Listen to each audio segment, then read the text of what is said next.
Hello everyone, I'm Mary. If you've been to my channel before, you know that I'm an English teacher and I'm currently teaching online direct students. Well, most of my students come from social media, so when they come to me, when they start with me, they know their goals, they know their plans, but they don't really know the level because they are not going to a language school. Okay, so they say things like, well, I can write a message or I can understand, I can read the news, but I can't understand a different accent, or I can't really talk because I'm too shy, I'm not confident enough, I know a lot of vocabulary, but I don't know grammar. So basically, what we need to do before preparing a plan of study or before setting a date for an exam. So some of them, they want to sit an exam, they want to take the Cambridge one because they want to go abroad, or they need it for the university. You know, we really need to stop and try to see where this student is. So what is the student's level? And how do we test a student? Well, I've been living in Spain for quite a while now, so I've been using the CEFR to assess the level of my students. The CEFR is the Common European Framework of Reference for Language. It was created 20 years ago by the Council of Europe, and according to them, it was designed to provide a transparent, coherent and comprehensive basis for the elaboration of language syllabuses and curriculum guidelines, the design of teaching and learning materials, and the assessment of foreign language proficiency. Oof, did you get there? Yeah, and the framework defines 6 common reference levels. So A1, A2, which is equivalent to basic level in other continents, B1, B2, which is the same as intermediate, so intermediate and upper intermediate, and also C1, C2, which is equivalent to advanced students. Bear in mind that I'm talking about private lessons, so it's not like crucial to know the exact level of the student in the first class, okay, because you can assess the students throughout their courses. But it is a good thing to be done in the trial lesson, because you can know what type of vocabulary you can use with that student. You can know if your speech needs to be a bit faster or slower, or if we are going to have big problems with pronunciation, so you know where you stand. Another thing worth mentioning, especially if you're a new teacher, is that it's not always easy to determine the student's level. For example, at the moment I'm teaching only Spanish speakers, and Spanish people, well, not overgeneralizing, but Latin people and Spanish people tend to be very chatty, very friendly. So it's very common for me to find people that are great at speaking. So I would consider the level a B1, a B2, or even a C1. But when it comes to writing, they are not used to writing texts. They are not practicing. They are not producing text in their daily life. So basically, they are not good at them. Okay, so this is okay if you are teaching private students, because you can just assess the person as an individual and then work on their specific needs. If you are teaching a group, of course, this is going to be a bit difficult. So you just have to find like a balance, you know, not too easy, not too difficult. Right, and sharing my screen with you, I'm going to show you exactly what I do to test my students, right? So I've been using these techniques, let's say, lately, but of course, this is going to be adaptable. So it depends a bit on the student and on the situation, but generally what I do is, first contact with the student is on WhatsApp or Messenger. It depends, you know, if they came from Facebook, Instagram, or if a current student recommended a friend. So it's going to depend, but usually it's on WhatsApp.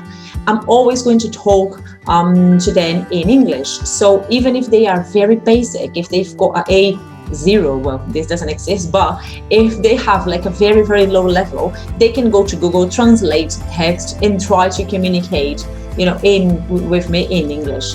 So this is my first contact. Second thing, okay, let's set just a time and have a first lesson. So what I try to do is, I will try to show them very simple exercises in a fun way. So I don't want them to think like, oh my God, I'm going to have a test. I don't know what is going to be, how is it going to be? And I don't want them to get nervous, because I don't really want them to come to me with a very high affective filter. Okay, so I just want them to be relaxed and to get to know me and to see if they can show me a bit of what they already know. Yeah, so with these simple activities, I'm going to be able to assess mainly their speaking skills, fluency, pronunciation, vocabulary, appropriate use of grammar, of course, also intonation. So I don't consider this class a listening class because I think they're just going to be listening to myself. And well, some of them, they can understand me very well. And I do think, we have to expose the students to a variety of accents, to really, in different situations as well, so to make sure they really can understand. Okay, and it's not just understand, not just listen to it, but understand and comprehend what they are listening. So what I do is, after this class, let's say for example, I think this student has approximately a B1, well, a high B1. So I'm going to ask for the student's email, and after the class, I'm going to send them an email with a specific test, grammar test. So B1, B2, so they can do the B1, and if they do very well, they can just go to B2 and do it as well. I also send them videos from YouTube. So I always choose very natural, let's say videos with natural conversation. So I don't pick videos with like teachers talking or songs. No, it's just like people in natural situations talking to each other. And after watching these videos, usually two brief, two very short videos, 2, 3, 4 minutes, I ask them to produce a text based on what they heard. So it can be a question, so I can just put a question. It depends on the level. And I also send them a link to the news, so it can be Australian news or American or South African news.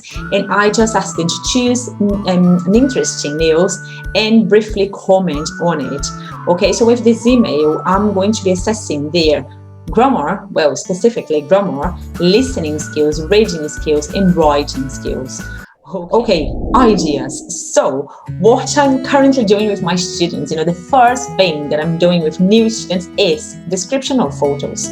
So I know that this sounds very simple and a bit boring, but it's not boring at all if you know how to choose the right photos. So let's say, for example, let's go to Google and Google dogs and owners look-alike. You're going to find very fun, funny photos. So click on one of these photos and just ask your students to describe what they see. They can start with appearance. So basically, if they are too basic, maybe they're going to say it's a woman, it's a dog, it's blonde, or she has curly hair.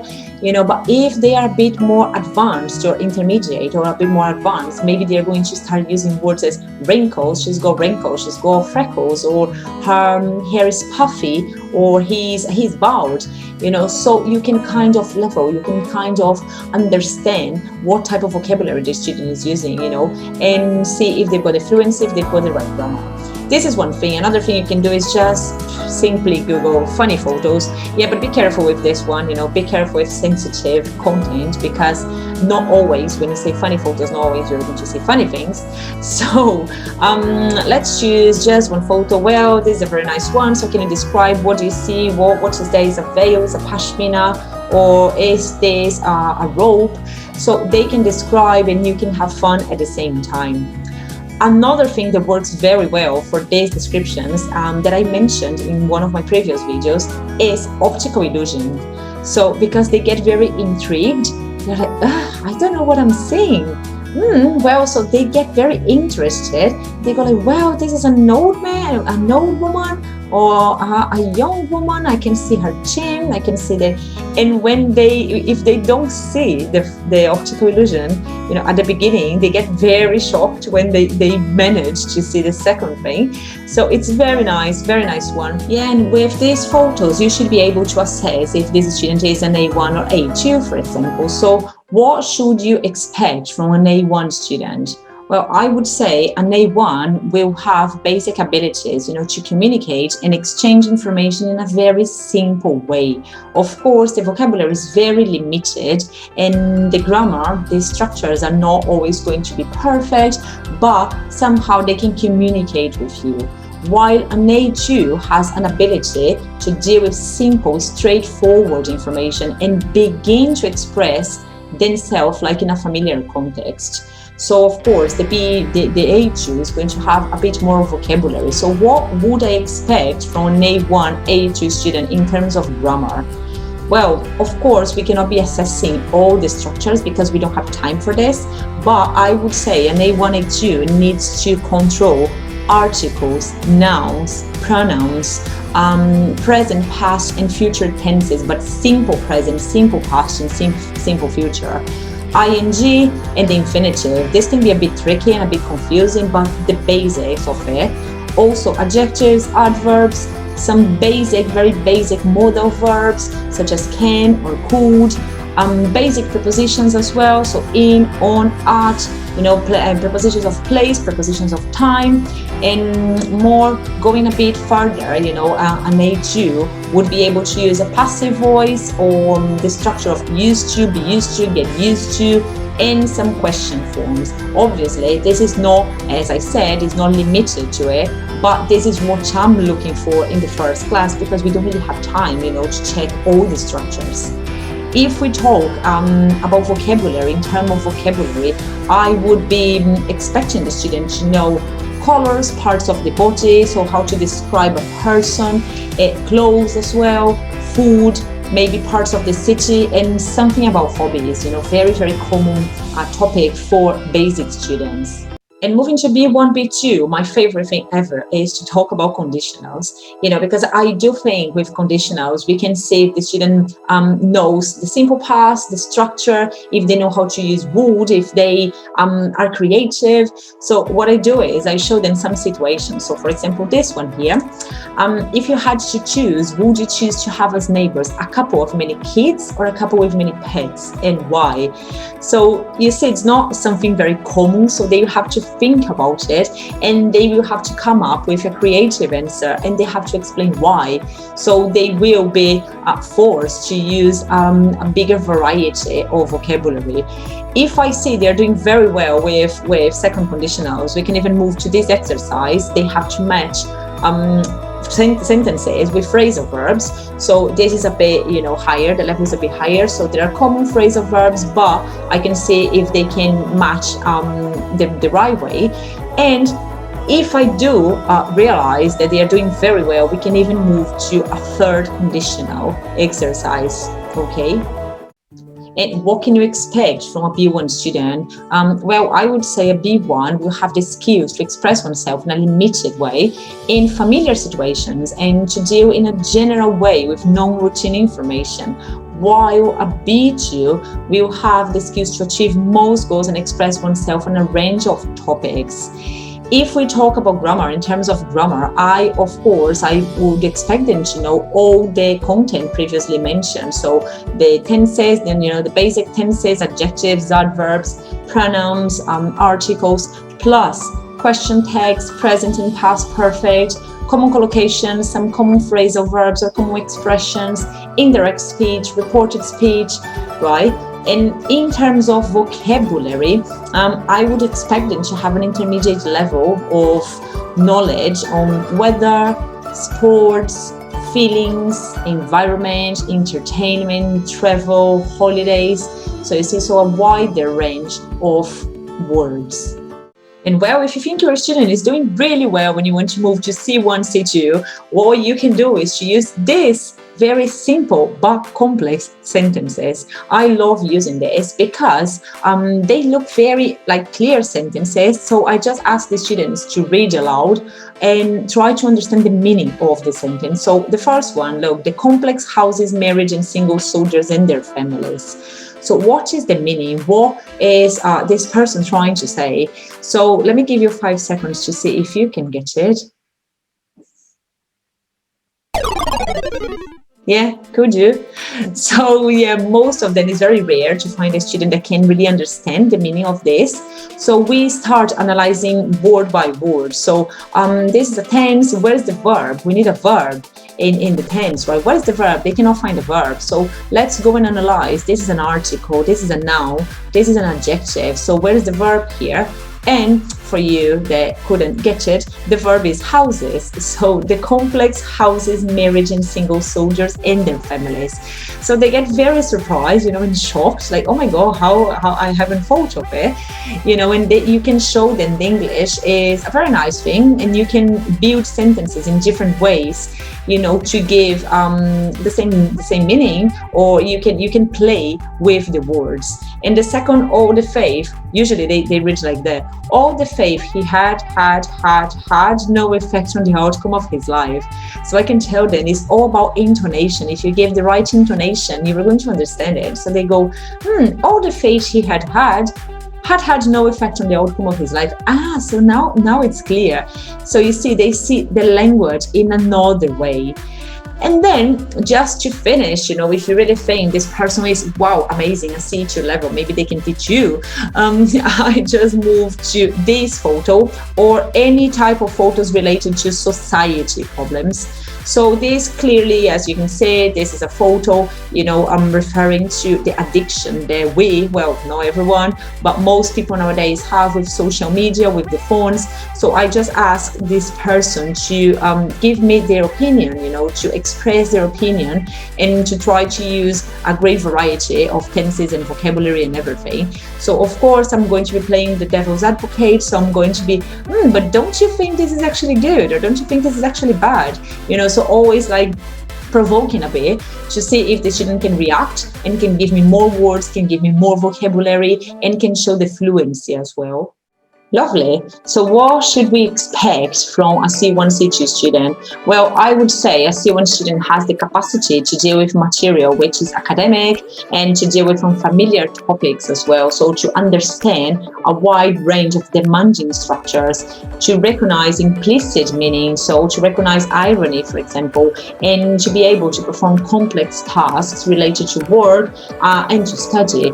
Okay, so you are going to realize that this student has a level of fluency and they use appropriate expressions, phrasal verbs in a very natural way.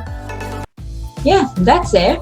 So remember that this framework is not set in stone and you can make mistakes as well, so it happens to me more than once that the first or second lesson, I thought like, well, this student is probably a B1, so we are going to start with B1 grammar, B1 vocabulary. And after 3 or 4 lessons, I realized that the student didn't know anything. So maybe the student was just lucky, at the beginning because I chose the right vocabulary, or I don't know. And the opposite happened as well. Sometimes you think, well, this student is an A2, but actually, this is actually more common to happen. Basically, they don't have enough confidence in the first lesson, so they are not really showing up their skills. And after 3 or 4 lessons, you go like, well, this person is not an A2, he's actually a C1. So how could I get this so wrong? And this happens to me just once, yeah, seriously. But it happened, because the girl, she was too shy at the beginning. And when she really started to gain confidence and she started to trust me, she started to talk and show, all the marvelous vocabulary and grammar structures that she knew. So this can happen. Okay, so the good thing about private lessons is you can always change, you can always talk to the student, and you don't have to follow like certain time as in a school, for example. Usually you are free from 3 to 4 months in one level, and then you have a placement test again, a level test, and you can change this group. With a private lesson, this can be very fast. Maybe your student needs just to fill some gaps from one of the levels, and then you can just go to the next one. And there are no real boundaries. So you are the person that is going to help them and try to prepare them the better you can for an exam or for life itself. Okay, so as always, I hope you liked this video. I hope it was helpful. Thank you for all the messages I've been getting from teachers from all over the world, and happy teaching.